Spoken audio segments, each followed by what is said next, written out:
C'est seulement au retour que parfois il y a eu des accrochages. Donc disons que ces arguments ne nous semblent pas du tout valables. Et de toute façon, ils sont arrivés trop tard. Ils sont arrivés à moins de 24 heures de la manifestation et la loi prévoit qu'après 48 heures, s'il n'y a pas de réaction, on considère que la manifestation, elle n'est pas interdite. Je ne parle pas d'autorisation parce qu'il n'y a pas d'autorisation à donner à une manifestation en Guinée. Il y a juste un avis d'information à donner aux autorités qui doivent réagir au plus tard dans les 48 heures avant la manifestation.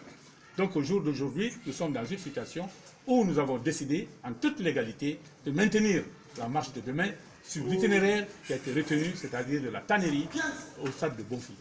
Nous allons, comme d'habitude, faire le nécessaire avec nos services internes de maintien d'ordre, pour que, comme pour les manifestations passées, il n'y ait absolument aucune violence émanant en tout cas de nos militants et de nos sympathisants. Aujourd'hui, la réunion qui devait permettre d'harmoniser les interventions des forces de l'ordre public et des forces de l'ordre que nous avons à l'intérieur de notre opposition républicaine et qui encadre nos manifestations, cette réunion n'a pas eu lieu.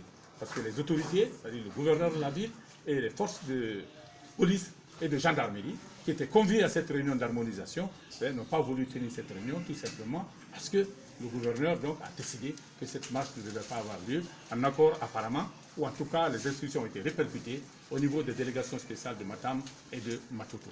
Nous disons que c'est dommage, parce que la Guinée commençait, nous semble-t-il, à entrer dans un cycle de manifestations réellement pacifiques.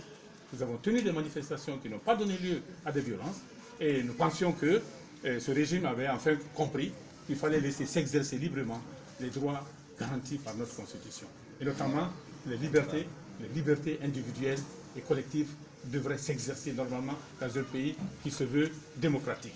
Cette fois-ci, comme vous le savez, nous avons dédié notre prochaine marche non pas à des questions électorales, non pas à des questions liées simplement à l'application de l'accord du 12 octobre 2016, mais essentiellement à la lutte contre l'impunité.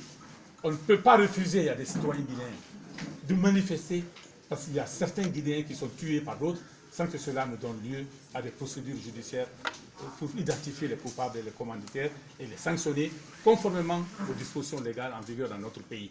On ne peut pas refuser que nous marchions pacifiquement parce que d'autres Guinéens sont tués. Il y a un aspect moral que revêt cette manifestation et qui devait être privilégié même par rapport aux autres manifestations que nous avons organisées jusqu'à maintenant.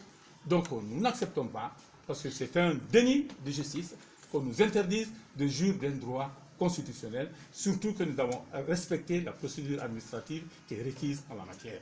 Et c'est